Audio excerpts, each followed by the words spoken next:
Est-ce que l'Iran a encore des alliés? Après le cessez-le-feu entre Iran, États-Unis et Israël, le régime des Mollahs est finalement resté en place, mais sort très affaibli par la crise. L'attaque sans précédent marque également la fin d'un vaste projet iranien au Proche-Orient, l'axe de la résistance contre Tel Aviv et Washington.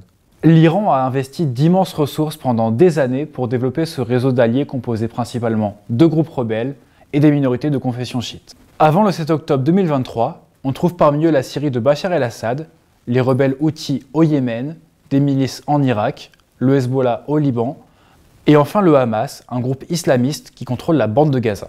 Mais suite au massacre du 7 octobre 2023 perpétré par le Hamas contre Israël, l'État hébreu a entrepris de démanteler étape par étape l'axe de la résistance. Le Hamas a ainsi perdu l'essentiel de ses capacités suite à l'invasion dévastatrice de la bande de Gaza par Israël, tandis que le Hezbollah a été virtuellement décapité par des frappes israéliennes suite à son soutien au groupe palestinien. La Syrie de Bachar el-Assad, elle, s'effondre par surprise en décembre 2024 sous les coups des rebelles. Ne restent donc que les milices irakiennes et les Houthis au nord du Yémen.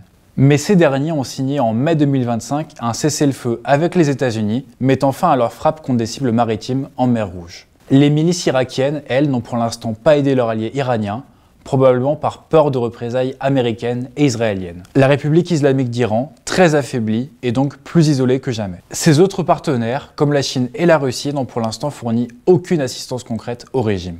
Téhéran est plongé dans l'une des périodes les plus délicates de son histoire, le tout alors que les Mollahs risquent bientôt de devoir remplacer leur guide suprême, l'ayatollah Khamenei, déjà âgé de 86 ans.